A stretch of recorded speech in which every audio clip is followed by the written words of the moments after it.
na qualidade de reitora da Universidade do Estado do Rio de Janeiro, usando os poderes que a lei me confere e cumprindo a decisão dos Conselhos Superiores, tenho a honra de entregar o título de doutor honoris causa à Sua Excelência,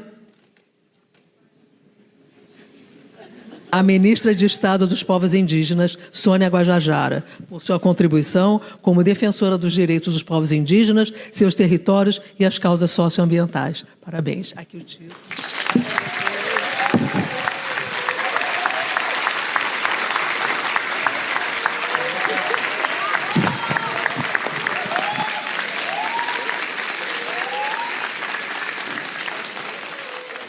A honraria mais importante da universidade foi concedida a Sônia na última quarta-feira em cerimônia que deixou a ministra emocionada. Como diz uma boa maranhense, eu estou bestinha sem saber nem como é que se comporta. Não sei como é que se comporta nessa ocasião, reitora, professor Bessa. Nossa, é muito difícil. Aí a gente não sabe se chora, se sorri, se sente, se paralisa. Segundo Sônia Guajajara, receber o título de doutora honoris causa é, antes de tudo, o reconhecimento à trajetória coletiva dos povos indígenas do Brasil e do mundo. Ser homenageada com o título de doutora honoris causa por esta instituição, referência no saber, na formação crítica e a primeira do Brasil na adoção de políticas de cotas raciais e sociais, é, antes de tudo, um reconhecimento à trajetória coletiva dos povos indígenas do Brasil e do mundo.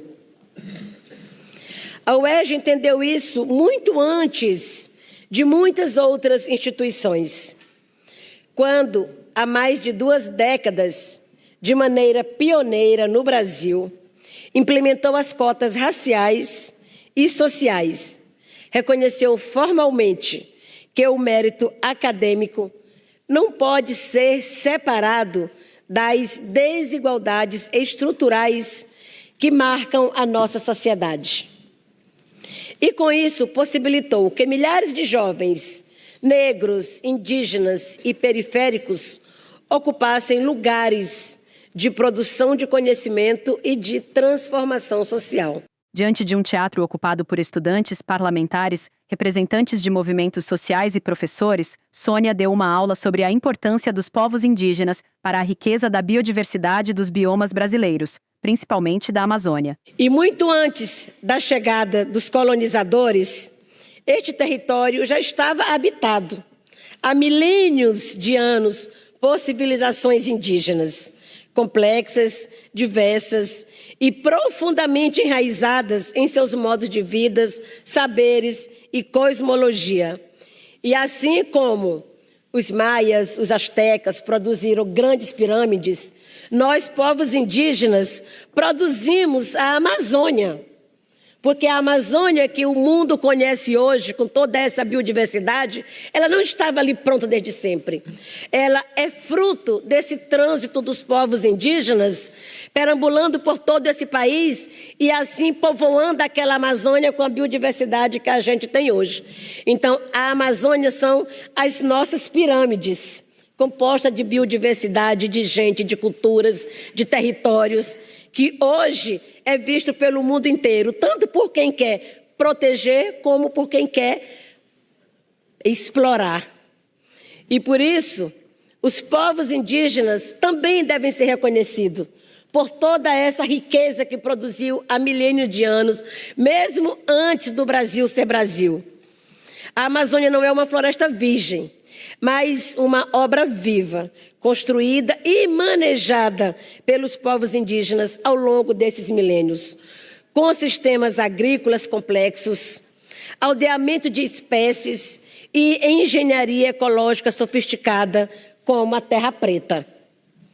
Assim como as pirâmides são admiradas como maravilhas do mundo, a Amazônia deve ser reconhecida como um monumento à inteligência e à resiliência indígena para a humanidade.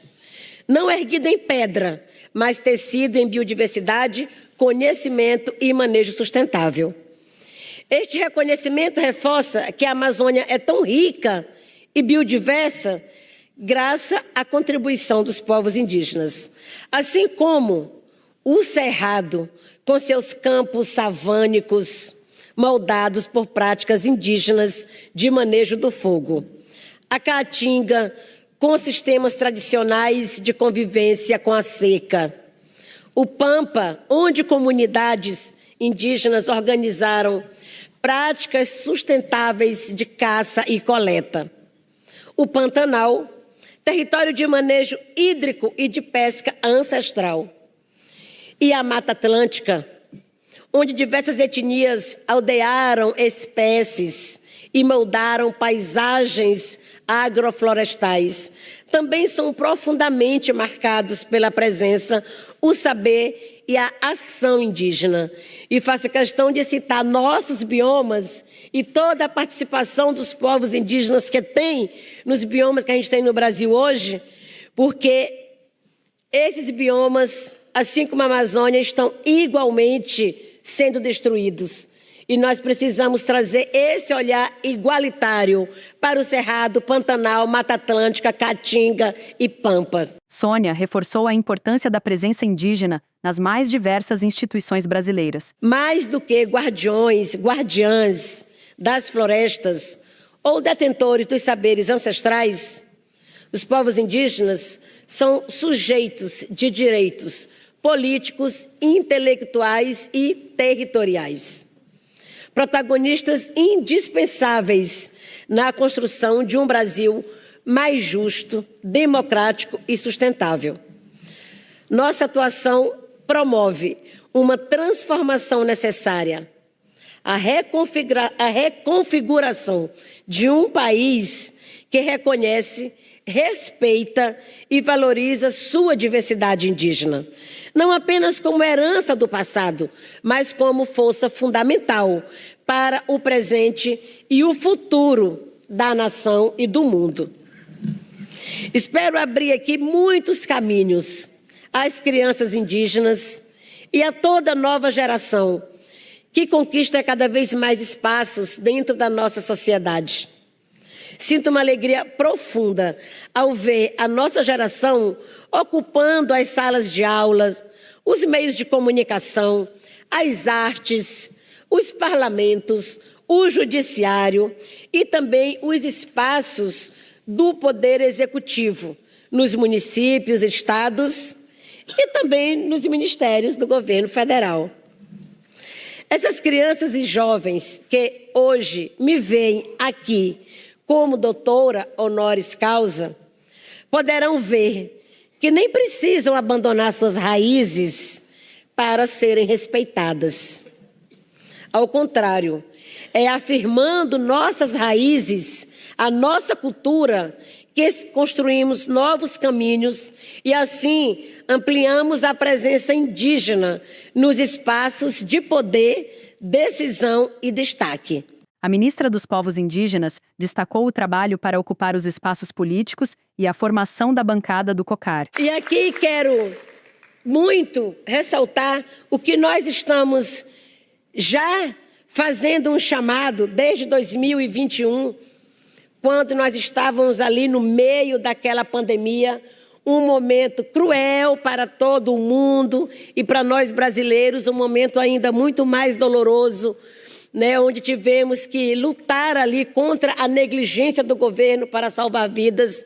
Naquele momento, as mulheres indígenas fez um chamado muito importante para o Brasil e para o mundo, que foi para o Reflorestar Mentes. E muita gente confundia reflorestamento. Não, o reflorestamento é importante, mas para que ele aconteça, nós precisamos reflorestar a mente das pessoas. Precisamos fazer esse chamado para o mundo para que as pessoas possam reflorestar seus corações, seu pensamento, sua consciência e assim nós vamos reflorestar todos os territórios no mundo. E foi exatamente com esse chamado para o reflorestamento na Marcha das Mulheres Indígenas que nós ali construímos a Amiga, demos um nome para a Articulação das Mulheres Indígenas, que se chamou a partir dali Articulação Nacional das Mulheres Indígenas Guerreiras da Ancestralidade. E com esse tema nós fizemos um chamado para o aldear a política. E o que era esse aldear a política? Por que nós fizemos esse chamado para o aldear a política? Porque a gente entendeu que era preciso transformar essas representações nos espaços de tomada de decisão. E ali nós fizemos esse chamado para as candidaturas indígenas, com recorte bancada do COCA para as candidaturas das mulheres indígenas. E assim nós conseguimos sair muito vitoriosas, porque a gente conseguiu eleger 3 mulheres indígenas deputadas federais, que compõem hoje a bancada do COCA.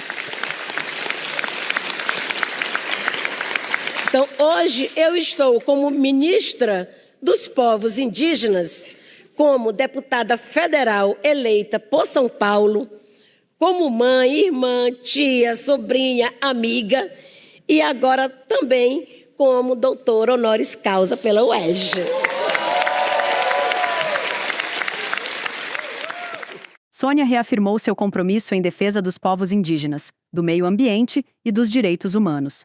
Mas acima de qualquer cargo ou título, deixo aqui o meu compromisso de seguir atuando com firmeza, coragem e esperança por um mundo mais justo e solidário. Continuarei utilizando a minha voz, a minha trajetória e a minha vida para defender os direitos dos povos indígenas, a proteção dos biomas e de todos os seres que habitam a terra, sejam humanos, animais, plantas ou espíritos, e para ajudar a reflorestar mentes, cultivando consciências mais justas, mais respeitosas e mais sustentáveis. Este compromisso permanecerá sempre no meu dia a dia, orientando cada passo da minha atuação política, institucional e pessoal. A ministra defendeu ainda a demarcação de terras e prestou solidariedade à ministra Marina Silva, atacada no dia anterior em audiência no Senado Federal. E aqui agradeço muito de todo o meu coração à UERJ, por este dia de hoje, por esta homenagem, por esta honraria. E eu me sinto assim muito mais honrada porque eu estou hoje numa sequência, Ontem eu recebi também, a honraria direto da Presidência da República, que é a maior honraria do Estado brasileiro, como Grã-Mestre Rio Branco, que para mim hoje se complementa aqui como essa mais nova doutora da UERJ.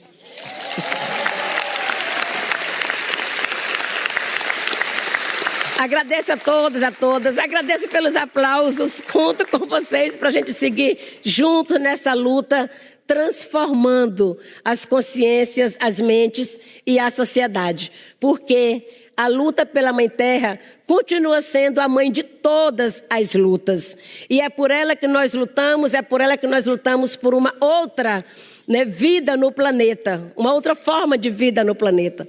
E aqui, faço ainda também toda a minha solidariedade ao que passou a ministra Marina Silva no Congresso Nacional ontem. Nós não podemos de forma alguma deixar que isso fique impune. Nós, mulheres, precisamos continuar ocupando os espaços. E todos os espaços, sem que um dia nenhuma de nós seja submissa. E trago aqui exatamente isso que a ministra Marina Silva falou. Parceira, amiga, comprometida como ela é, não baixou a cabeça. E por isso, trago aqui toda essa solidariedade por ela e por todas nós que passamos por isso, quando ocupamos esses cargos políticos. E é uma violência política que todas nós sentimos iguais e a gente precisa juntas combater todos esses tipos de tentativas de opressões, de todo esse tipo de violência. E quero aqui ainda também falar sobre esta votação no Senado, que tenta reverter uma decisão do presidente Lula, quando ainda no 4 de dezembro de 2024, nós assinamos ali a homologação, que é o ato final da presidência, né, no processo demarcatório. Assinamos ali a terra indígena Morro dos Cavalos, do povo Guarani-Mbiá, e a terra indígena Todimbu, as duas em Santa Catarina. Todimbu do povo Caingangue. E o Senado, por não aceitar de forma alguma o cumprimento, né, desse dever da União de reconhecer e demarcar territórios indígenas, tenta anular este ato presidencial. E, lamentavelmente, aprovaram na Comissão de Constituição e Justiça e agora, neste exato momento, eles tentam já aprovar diretamente no plenário do Senado e, em seguida, caminhar para a Câmara. Se isso se aprova, é um retrocesso, né, sem tamanho na história da demarcação das terras indígenas e dos direitos indígenas no Brasil. E por isso eu faço aqui esse registro e esse convite para que todos vocês abracem esta causa dos povos indígenas nessa luta pelo reconhecimento e demarcação dos nossos territórios. Nunca mais um Brasil sem nós. Muito obrigada.